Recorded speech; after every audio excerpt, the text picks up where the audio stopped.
Larry, thanks for coming back. Here we are at the end of 24, last day of 2024. And what a year, huh? Well, we've survived to this point. Uh, another another 13 hours and we'll be okay. You know, I. Uh, what do you think? I mean, what before we were going to make it a little bit lighter for this conversation, but has 2024 exceeded your expectations of where you thought we would go? No, um, I, maybe I had low expectations and it didn't even meet those. We're in a very dangerous place right now, both because of the recklessness of the Biden administration doing everything they can to try to sabotage Trump, and then Trump himself being out of touch with reality on the international front. And it's been highlighted by some things he said over the last couple of weeks, annexing Canada, Greenland, and complaining about Panama. Uh, this, uh, the failure to understand Russia and to listen to them. You don't have to speak Russian. They've said it in English, and yet Trump and other American policymakers continue to pretend that Russia is not saying what Russia is saying. And so that sets up for an inevitable conflict. And then to compound it, the United States is now fully backing the very terrorists who attacked us on 9/11 in Syria. So we've come full circle in 25 years, 24 years. And we continue to enable Israel's genocide of the Palestinian people. So going into 2025, I think it'll be worse. We'll see at least the potential collapse of NATO. NATO will be defeated in Ukraine, and the risk of a war with Iran, I think, is great and growing. That the Israelis and the Trump folks have convinced themselves that they can take out Iran, and if they take out Iran, it'll solve all the problems in the Middle East. Just stupid. Yeah, and things don't always go according to plan. And I had Michael Yon and Matt Bracken on yesterday, and they were talking about Mhm. Panama, and because he's in Right, Panama right now, right. and Trump's comments about taking the Panama Canal back, and I don't know. I mean, I'm not an analyst like you guys in regards to some of that stuff, but I mean, It's Canada. just it's just foolish. I've spent a lot of time in Panama. Um, the you know most if you ask the average American about the Panama Canal, they think it runs east to west. It doesn't. It runs north to south. So it runs from the northern part of Panama down to the southern part. Number one, uh, the majority of the U.S. does not have a very big maritime fleet. The commercial carriers like Maersk and others, um, those are foreign flagged. So the United States accounts for less than 1% of all maritime vessels that are carrying commercial cargo. Now, the argument is that a lot of the commerce that passes through the Panama Canal is deposited in U.S. ports. Well, that may be true, but the point is that Panama doesn't have a special rate that they charge U.S. vessels. They don't charge United States more and other countries less. They have flat fees. It depends on how big your vessel is and how much it's carrying. Um, so this entire thing that Trump is saying that we're getting ripped off is ridiculous. Um, the real issue, I think, for the some of the Trump folks is the fact that the Chinese have been hired. They've secured contracts to manage the major ports in Panama, up in the north part in Colon, which sits at the north end of the Panama Canal. You've got at least three major ports, where they have the huge cranes that offload 40-foot containers. Um, all three of those are controlled by the Chinese, is my understanding. So you don't have a good outlook for 2025 either. No, no.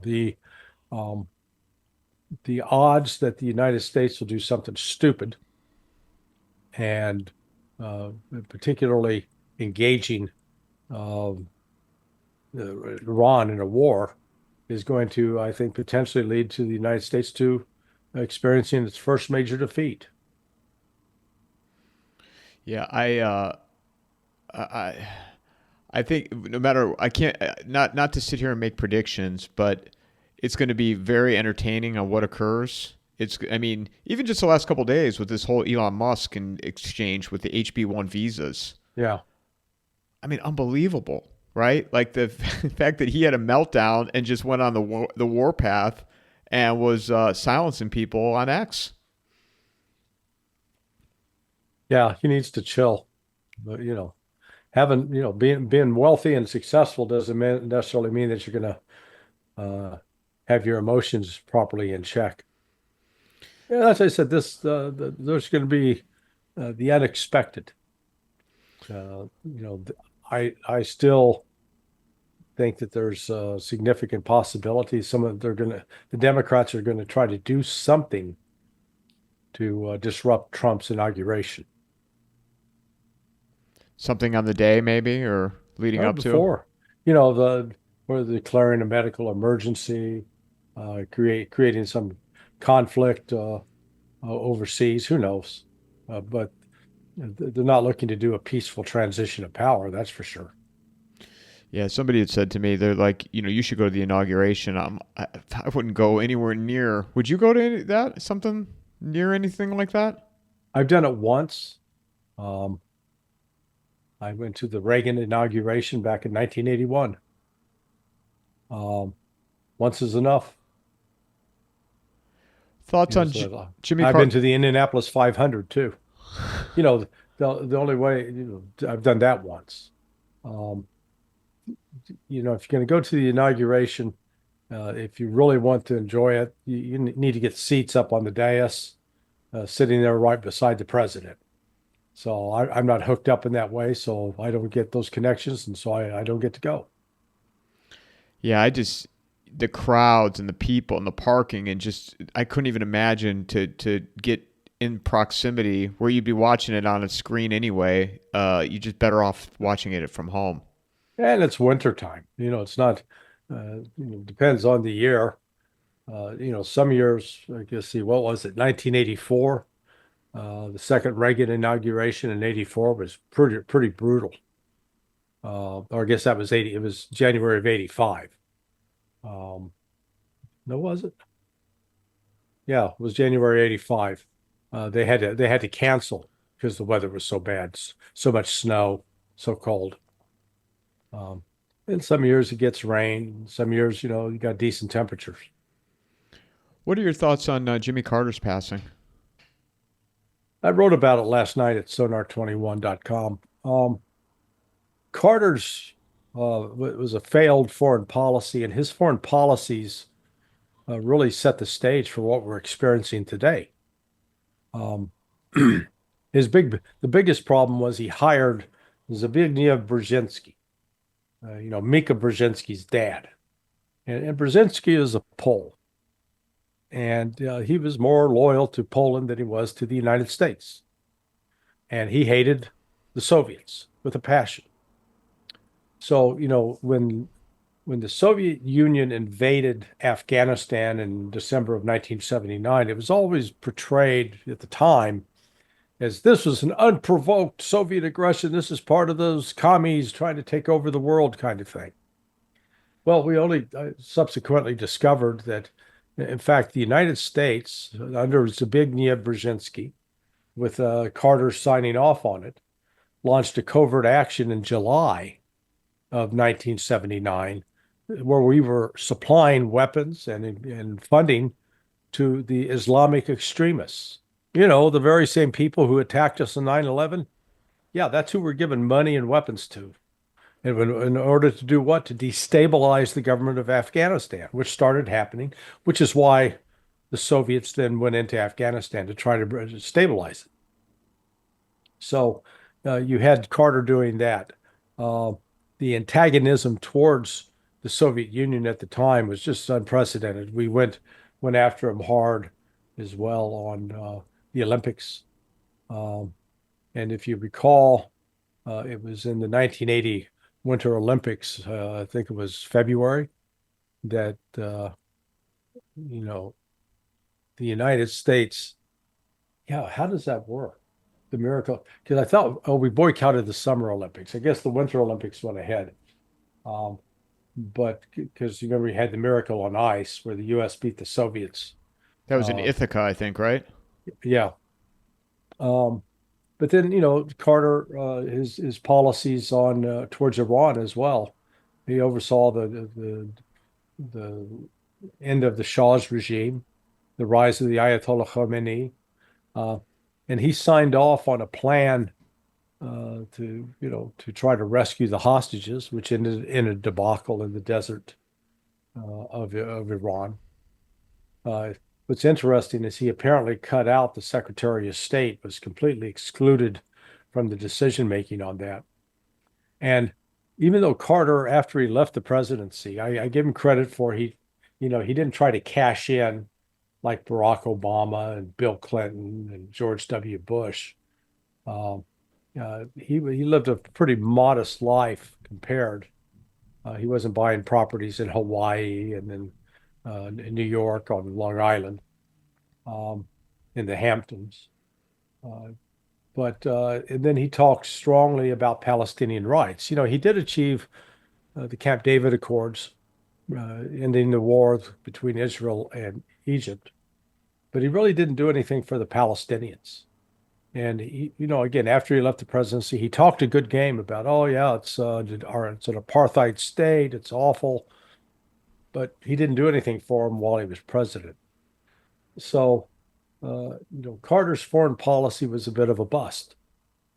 He was not a corrupt man, and he did, after he left the presidency, try to do a lot of good with Habitat for Humanity and uh, try to, give back. So, he lived a good long life. It just he helped sow the seeds for this conflicts that are underway right now with in the Middle East and in Ukraine.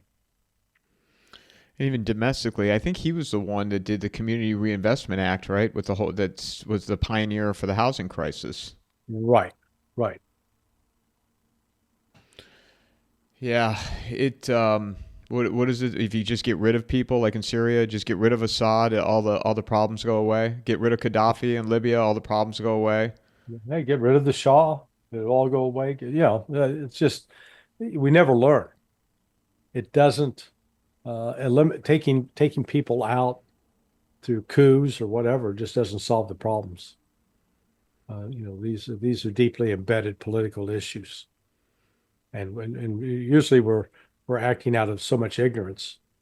Or in the case of Zbigniew Brzezinski was driven by this Cold War, um, the Soviets are bad mentality that people that he trained at the School of Advanced International Studies at Johns Hopkins have gone on to become major policy makers today.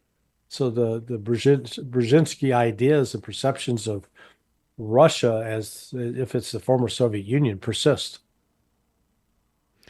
Well, and even now with Syria, things don't.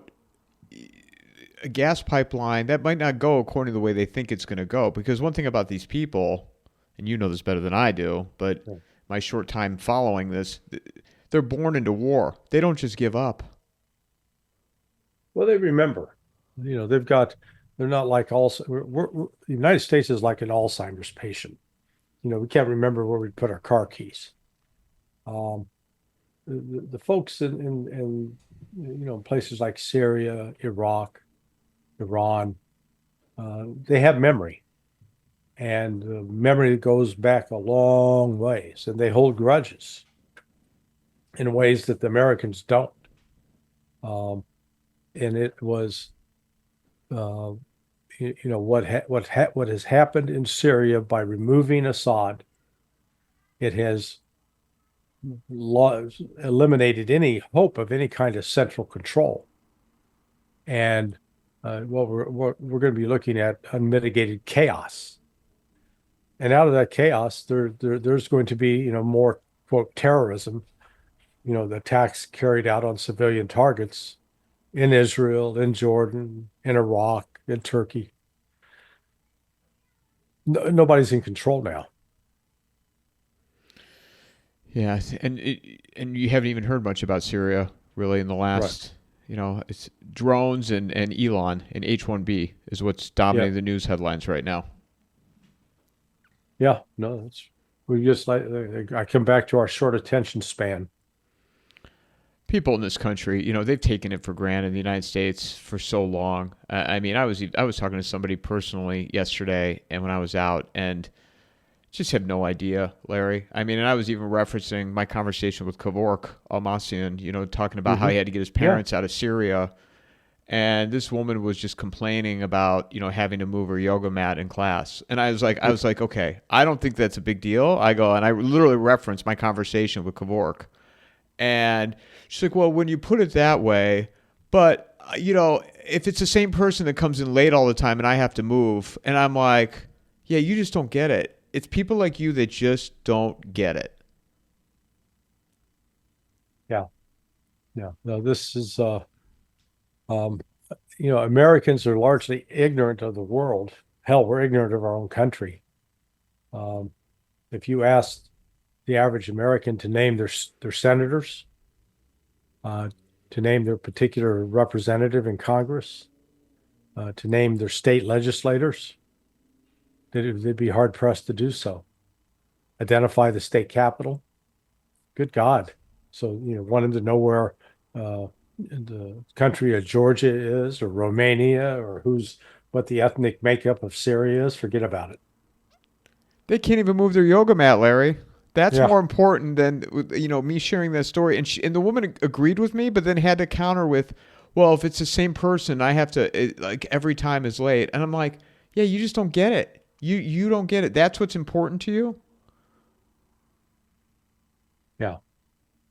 Yeah. No, and that's why, people, we allow this destructive foreign policy that has characterized America for the last 60 years because most Americans don't pay any price. They don't suffer the consequences.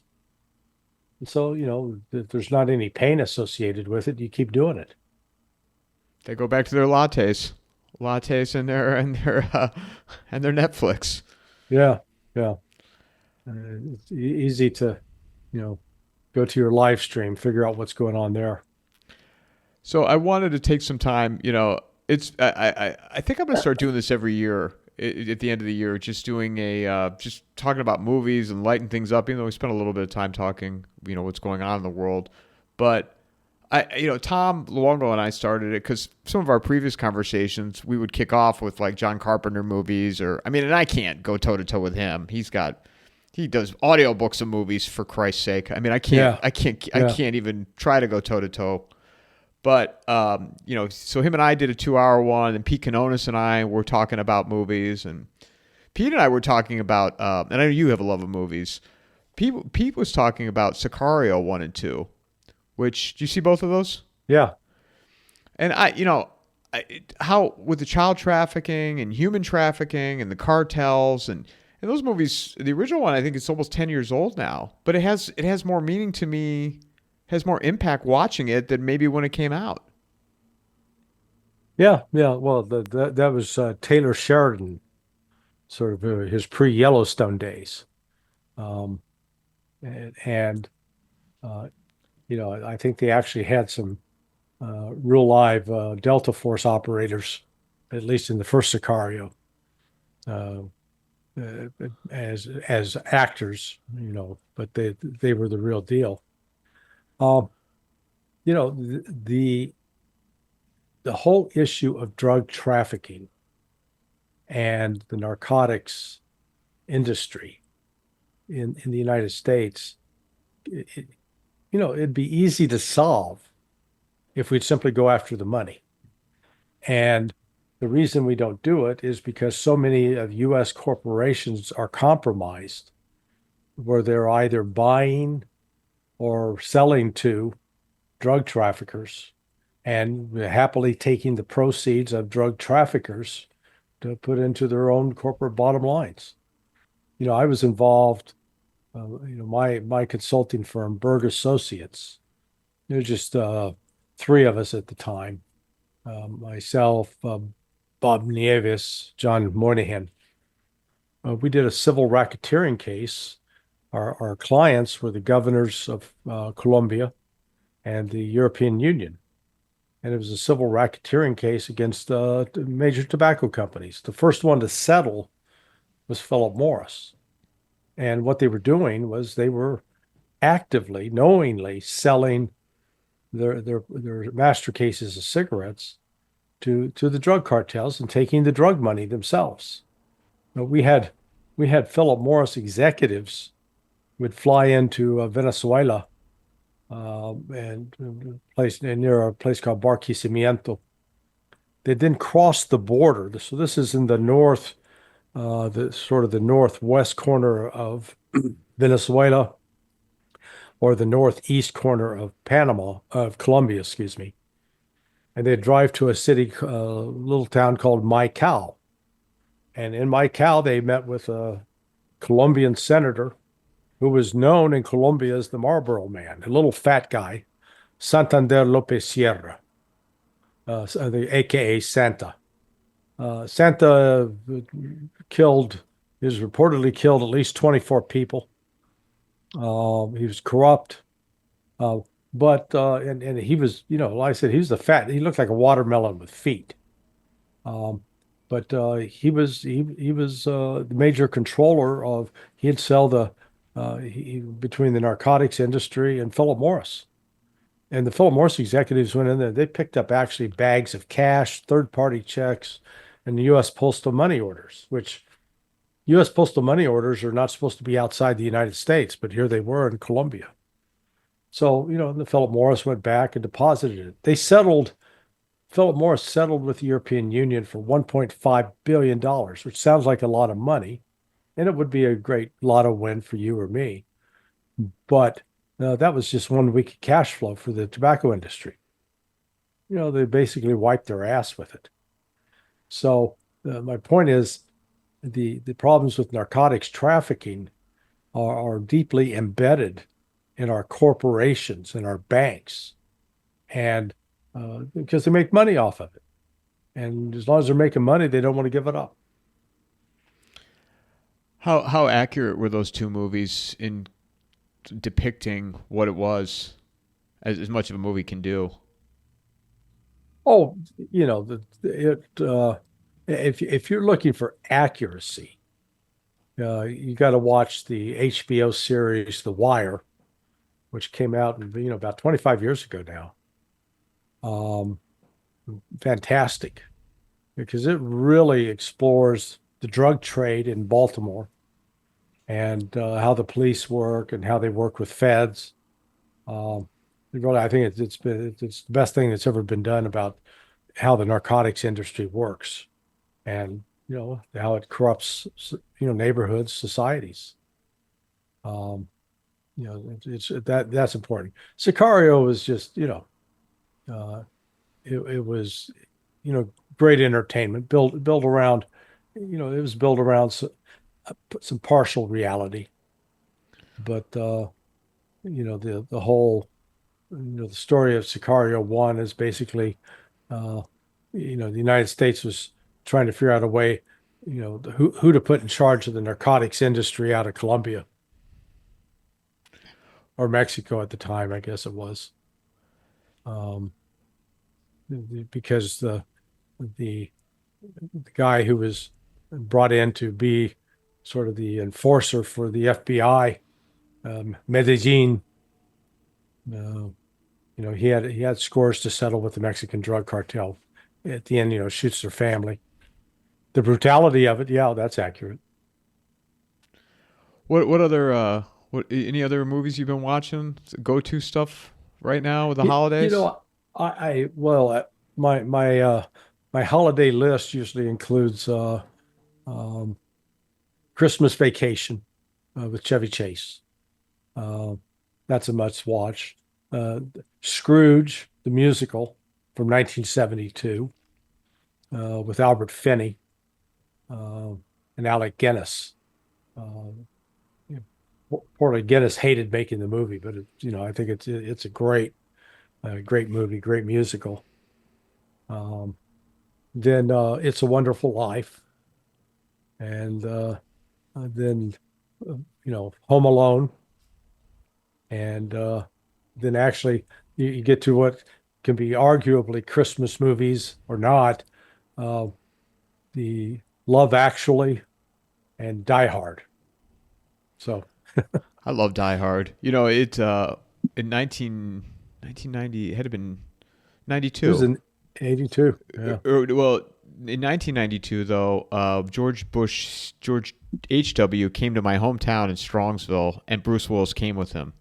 And I Oh, was in ninth grade, I think, and it was a town I grew up in, so we didn't have school that day. And I was so excited because John McClane was coming to Strongs. Nobody came to Strongsville, Ohio. So the fact that he introduced George H.W. and you watch Die Hard now, and it's a sign I'm getting older. Alan Thicke or no, Alan Rickman. Alan Rickman was the Alan villain. Rickman. He's He's dead now. dead. Alexander Gutinoff has been dead for a long time. Bruce Willis is not in good health. I don't think he can even speak anymore. Yeah, no, he's got advanced dementia, advanced Alzheimer's. It's just tragic. Uh, yeah, time marches on.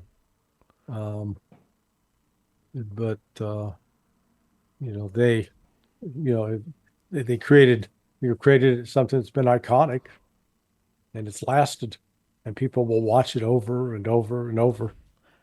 I like the second Just one. The second one was good too. yeah, the problem I had with it, I lived in the Washington D.C. area. The notion that if a plane can't land at Dulles, there's no other option. Oh, please. You got BWI's 20 minutes away by air, as is Washington Reagan National Airport. So, And Philadelphia's not far either. They could have routed him to yeah, Philadelphia, worst case. But they had him circling for hours and hours and yeah, hours. yeah. It's like, but hey, that's how Hollywood works. I think I told you I was hired once by Stephen Cannell. Cannell was the creator of the A Team, among other things, I love that and show. I watched that show as a kid. they were wanting to do a movie on the A Team. So I got hired as the technical advisor, at least for the script. And the kid hired to write it was named Rich Haddam. I guess he's still working at Hollywood. And Haddam had written the script for one of the Steven Seagal movies, Under Siege. Love that movie too. And um, he in the script they had this scene where the A team was on a C-130, and it's a fixed wing aircraft, propeller driven, and they broke free and they rushed the cockpit and they took control of the cockpit, and then they strapped themselves all to the pilot seat and hit the ejection button.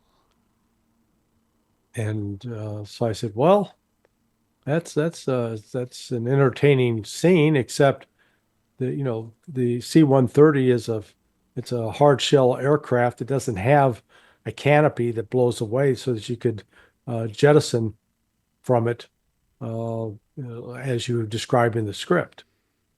And the answer was, oh yeah, but we like that scene. So it didn't matter what reality was, as long as if they liked it, it was going to stay.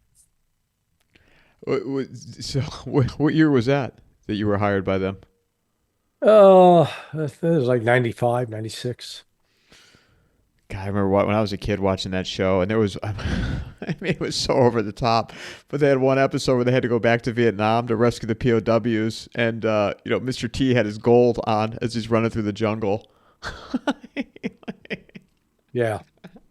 Hey, it was, that was the thing. But my point is that with Hollywood, uh, never let reality get in the way.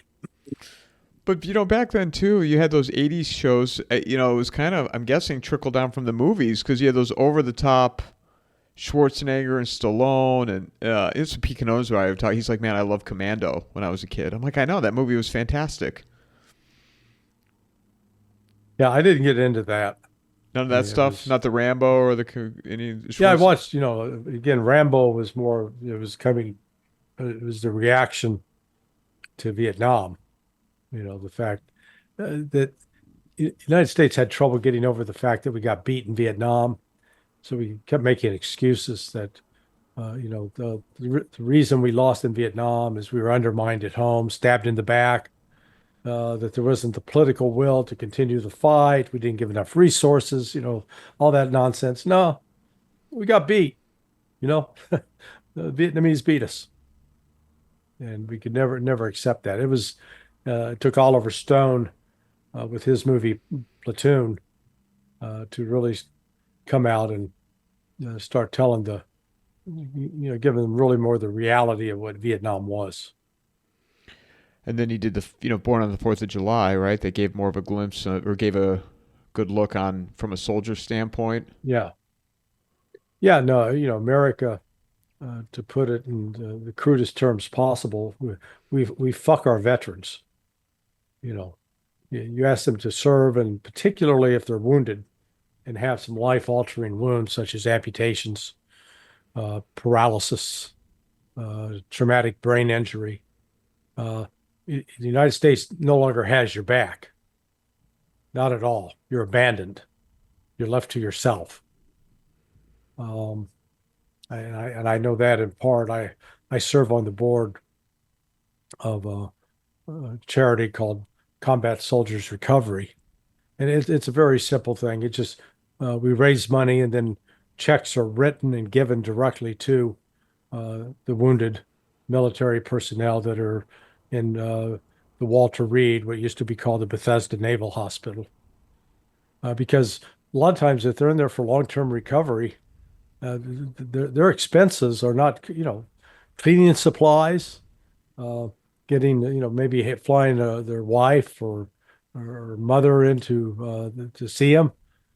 None of those are paid. They're all on their own, and so it actually can be pretty costly. So, they get a small, we give them $300, but it's it's you do what we can. But I've seen these gentlemen, mostly men, some women, but it's mostly men that have, the government uses them, throws them away like, a used condom.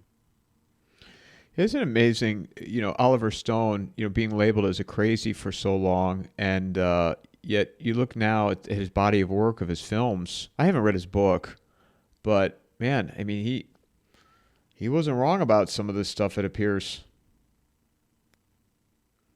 Yeah, yeah, but again, he served. He was in combat.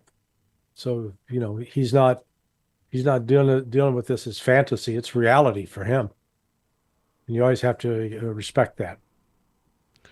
He wrote two screenplays for two of my favorite, probably top 10 all-time favorite movies, which Conan the Barbarian and Scarface. Do you know he wrote those? No, I didn't know that, but I'm amused. So Conan the Barbarian is one of your favorites, huh? I mean, it's good. I'm not passing judgment, please believe me. You know, but I've never heard anybody say that. That's funny.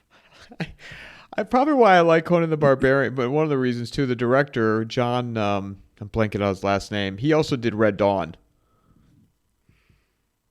If you remember Oh, Red Dawn with Patrick Swayze and Charlie Sheen, where the Russians invade the town and the high yeah, yeah, schoolers yeah, are up in the mountains, and this Russian yeah, army can't find the five of them. They're right yeah, above them. yeah. No, that's a. What's his name? Was he the same one that did Saturday Night Fever? No, that was John Badham. Yeah, 'cause I knew John Badham. Oh, you did? Oh yeah, we used to be email pals until he passed away.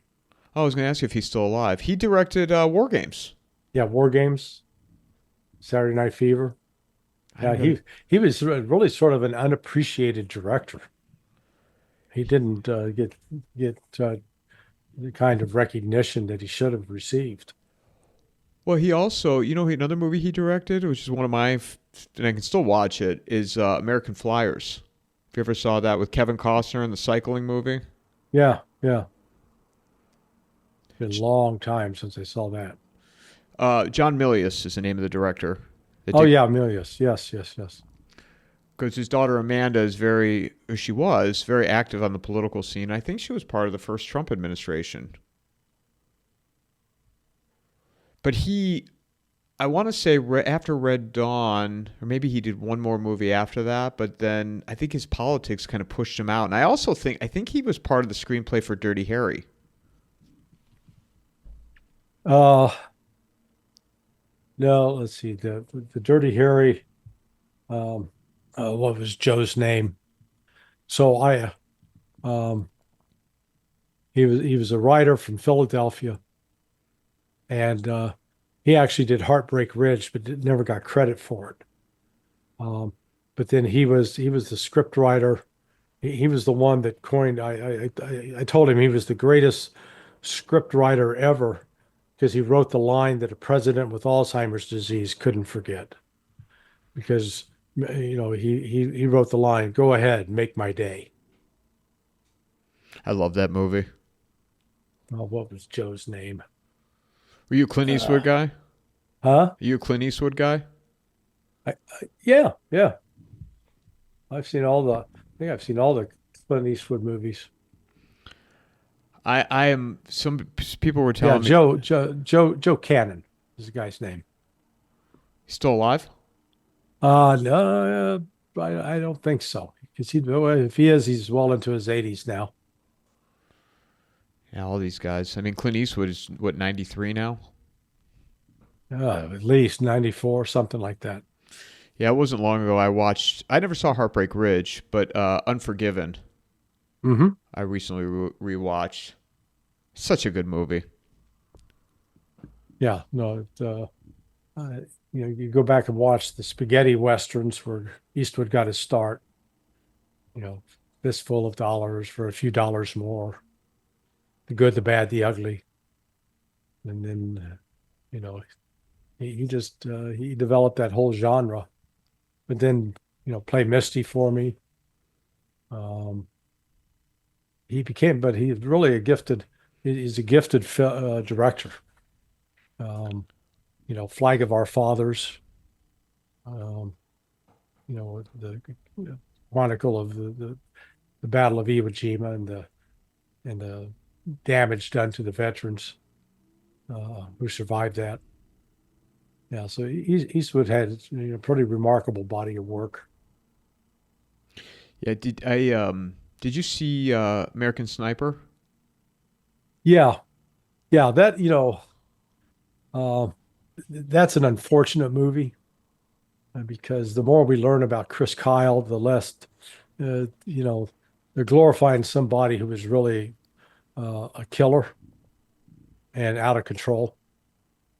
Um, the, how his life ended was maybe sort of karma coming home to roost. The stories about him from others who were directly involved. If there's a couple of podcasts out there, one's called the Anti-Hero Podcast. Um, One of the co-hosts of it, Brent Tucker, is a retired Delta Force operator, and they're pretty good about going after trying to ferret out the truth because you get a lot of people that come out of the whole special operations community, and some are pretty good at telling embellished stories and taking credit for things that they didn't do. There's a little bit of stolen valor, but Kyle um, was not quite what he was portrayed as in that movie. The movie did you know, put him in a very positive light. I never even. What are they saying that he did? He shot children. Oh, He was just shooting people to get body counts. When to create a reputation as being, the greatest sniper ever. hmm. Yeah. I saw something recently. I didn't understand what they were talking about, but Tim Kennedy, The Oh media's yeah. been. I didn't Well, like understand though what yeah. that. Well, no, it's real simple. Kennedy has written a book. Number one, well, he makes a variety of claims in the book that just are not true. They're flat out lies. And Brent Tucker is the one, this the anti-hero podcast guy I'm talking about. He was the one that investigated it because Kennedy would say, "Oh, we were on this patrol, and I had to tell this captain that he was full of shit." Well, you know, Tucker went out and found other guys in Kennedy's unit, and as well as the captain. None of that was true. They're just making stuff up. Um, and Kennedy's got one story in there where he talked about he had a backpack of 50 hand grenades. Okay. Um, if if you're going into combat, the last thing you want is a backpack that's got about 60 pounds of hand grenades. Number one. I mean, it's a stupid weapon. Five, 4 or 5 maybe, but 50. I mean, it's just stuff like that. So they exposed it, and instead of him coming out and saying, "Okay, yeah, look, I admit it, I made some things up, I exaggerated," he just doubled down. He insisted, "Oh no, I told the truth." That's what's going on with that. It's in the sort of the same category as like this character Rob O'Neill that claimed that he shot Bin Laden. Yeah, he put bullets in Bin Laden's dead body, but he wasn't the first one through the door. Did they ever identify who did kill him then? Well, the guy goes by the name Red, but the guy who did actually fire the shots into Bin Laden has never gone public. Uh, there were two, Rob O'Neill and I forget the name of the other guy. Uh, I think it's Matt something or other. They two came out and took credit. Now, unfortunately, if you read a book by Matthew Cole about what happened to the SEALs during the 2000s, last 20 years, they got out of control. The command, they had really poor chain of command and engaged in lots of abuses. And so, and again, in this particular case, Bin Laden, killing Bin Laden, he was basically an incapacitated guy with kidney disease when they killed him. He could barely get out of bed. So it's not like we were killing some guy who was, fighting his way, trying to fight his way out. Didn't even have a firearm in his hands. And wasn't the whole thing with that too? You not shoot him in the face, and they did. Well, they did, but they called it canoeing, and it became sort of a signature, a calling card for the SEALs, SEAL Team 6 anyway, and that's why his face was so shattered that they couldn't tell who it was. All to sell books, huh? That's what this all comes down to. You got into a lot of people striving to make a name for themselves. Um, a lot of people, both, you find it more on the SEALs than you do on the Delta Force side. Delta Force guys generally have avoided writing about too much about what they did or their activities. The SEALs have been pretty much more prolific on that front. What are your thoughts on all that? Um, I talk about my experience, but I don't write them out. Um, I think, there's some of it.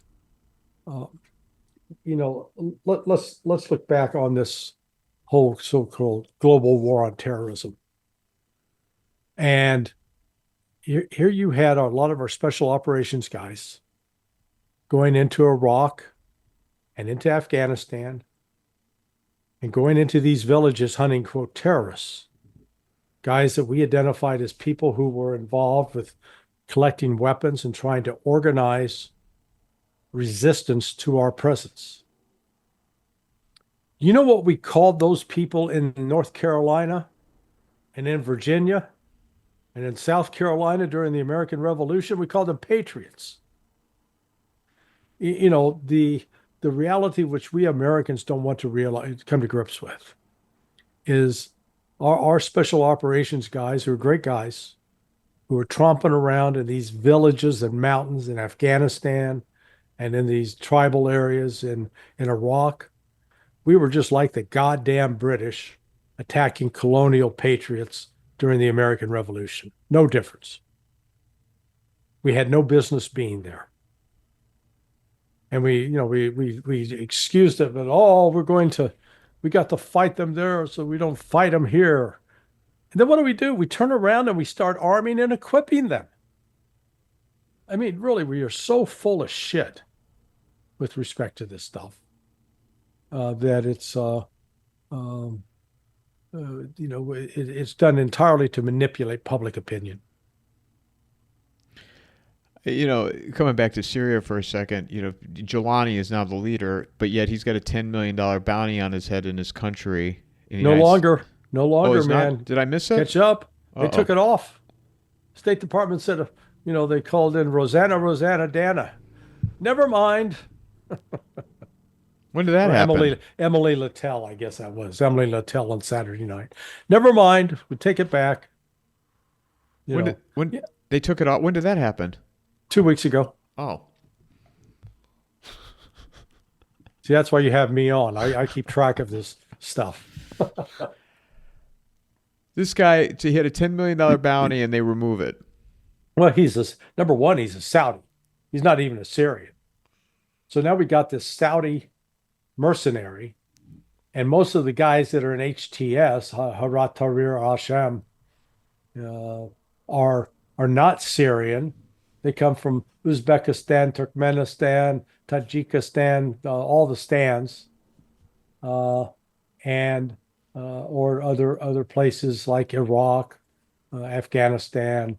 They're not Syrians, and this is who we're pretending is the head of Syria right now. I mean, it's outrageous. What are they going to do with him? How long will they let him stick around for? Oh,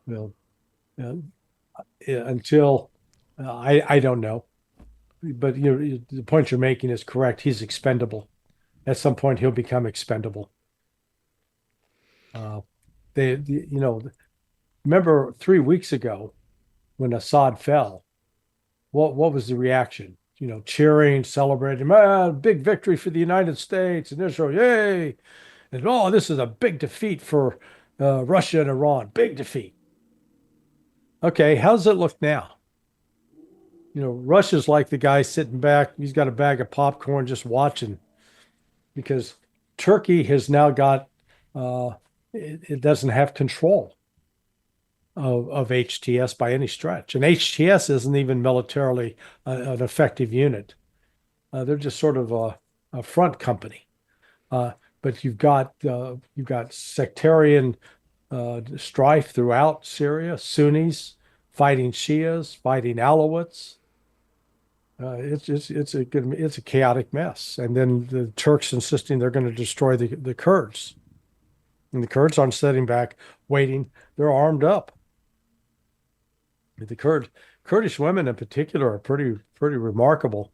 Those gals are well trained with firearms, and they're usually out fighting side by side with the guys. So it's just more bloodshed, and Iran stepped away as well. They don't need to be right in the middle of that chaos, and Israel thinks, that's going to work to our advantage. Good luck with that. I think they're going to live. They will. By the end of next year, I think they will be regretting that they had anything to do with this. Yeah, how will this? You have no idea how this will play out, but the way you see it now with Turkey, Israel, HTS, and then all the factions of people within all this, it's and those people, they don't give up. Yeah, no, there's the videos keep getting posted on the internet on Telegram channel. I was just looking at a couple today. So the Sunni extremists are abusing the Syrian um Shia, and so this is this kind of sectarian strife. Remember, the Iran sent troops into Syria along with Hezbollah to fight against ISIS. Now, we claim that we were fighting against ISIS. So, right off the bat, we should say, therefore, the United States should have been allied with Iran and Hezbollah to destroy ISIS. But you know what we do? We end up funding ISIS too. So it's just, it's one lie up on another. And what happens in Qatar, Saudi Arabia, and Jordan at this point? Well, they up to this point, they've signed up to be part of the U.S. team and hope that the United States can preserve them. Um, I think they've got to watch with a lot. They've helped fund a lot of this chaos, Qatar in particular. So it could come back to bite them. We'll see. It's New Year's Eve, Larry. What are you doing tonight? Not a lot. Just going to a home of some friends, and then coming back here and writing my piece for the day. You never stop, huh? I try to do something once a day. It's like being a dairy farmer. But even through Christmas, I mean, you were doing interviews all last week, and I don't get, this. I haven't shared this with anybody, but I'll share it with you. February for me, it'll be a year that I've been independent, and and to each their own. People want to take breaks and whatnot. Yeah, I don't see how you could do that with everything going on. yeah. Well, there's a lot going on, and I try to stay on top of it. Do you take breaks at all? I mean, will you go somewhere in the summer or something for a week or any of that? Or Yeah, usually, even when I went to Moscow 3 times, I wrote throughout that entire trip. So I enjoy it. Um, it is, um, it's, I find it gratifying. It's a nice way to put it. well, and I was I don't know if you're familiar with Dave Collum, but I have him on my show a lot, and he puts out a year in review, Hmm. and he just put out his second part yesterday, which I haven't had a chance to read yet, but he was talking about how he unplugged for a little while to finish part one. And he's like, I realize when you get away from it for a little while and you come back, how far behind you are. And if you're somebody who just casually like watches, Fox News or CNN in the evening, wake up in the morning and read a few websites, he's like, you can't keep up. Look, Yeah. and I keep up, but I didn't even know about the bounty being lifted. Well, I was just going to point out, so, it's not like you were just some guy who doesn't care. You're plugged in, and yet, you didn't realize that they had actually removed Jelani from the terrorism rewards program. But I think that's where my frustrations are with people because and I don't expect them to pay attention the way you do or the way, and I'm not comparing, my, dialed in the way you are, for people to not even have a genuine interest on what's going on, somewhat. Yeah. But they think the Yeah. election, Trump's going to fix everything. I can't tell you how many people that I've come across that they legitimately think that. Doge and Elon and Vivek are going to just clean up the government. And Yeah. The expectations are high for Trump, and his his to-do list is so big and so long. It's going to be amazing to see, what really gets done. Um, where are the priorities? Um, I'd say shutting down the border, number one, doing the deportations, number two, uh, pardoning and releasing from prison all the January 6th political prisoners. You know, All of that is important. How much of that do you think he'll get done right away? He doesn't have a lot of time. No, I you know, um, unfortunately, I think um, he'll succumb to his own hubris. I hope I'm wrong. Because I think Trump really has proven himself to be one of the more remarkable um, people in political history in terms of being able to survive the this unrelenting assault on him that was done, the lawfare. And if he had not been a billionaire, I don't know if he could have stood up to it. And even then, even having all that money, the emotional strain that put on him, but he maintained some sort of an eerie calmness about him throughout it all. And then for once in a while, he'd rage about it. I don't blame him. I would rage too.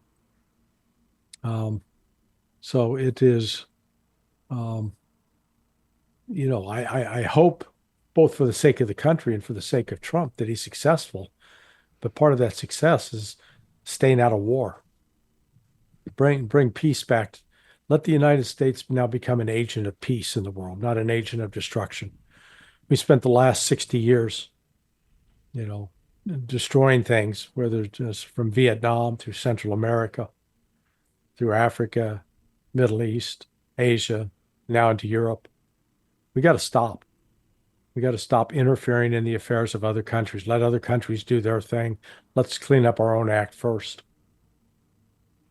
Yeah, and we'll see what happens. I mean, Israel, they're going to keep doing what Israel does, and I don't know if the Russia situation is. It's not going to be as easy to resolve that. And but like I said, the only one listening to me is you right now. So what do I know? Maybe I'm going to be wrong about all this. Yeah, um, Russia is going to end Ukraine one way or another, and the United States is not going to have any say in that. We will have we'll have a chance to acquiesce. We're not going to set the conditions. And that's where we make a mistake. If we think that we're in a position we can dictate and set conditions, we're wrong, very wrong. Where can people find you, Larry? Sonar21.com. Go there. You can find all my other locations: Substack, Patreon, BitChute, Rumble, uh, and even on X. But Sonar21.com, that's the place to be. As always, thank you so much for all the times you come on here, and I appreciate it. You've got a lot going on, and the fact that you're always making yourself available. I can't thank you enough for that. And Well, so, you're an affable host, and I appreciate always the invitation and that you even think I'm worth talking to. well, and I think unfortunately, I wish none of this stuff was going on in the world and in the United States, but it provides opportunities for these types of conversations, and I don't see this carousel slowing down as we go into Yeah. 2025. Hey, if we get to the point where the biggest discussion is whether you should make potato salad with mayonnaise or mustard, then then we'll know that we've reached a good point in life. Butterflies and unicorns. Yeah. Happy New Year, Larry. Thank you. Hey, same to you, Michael. Mic, Thank you, buddy. mic drop. Okay. Bye.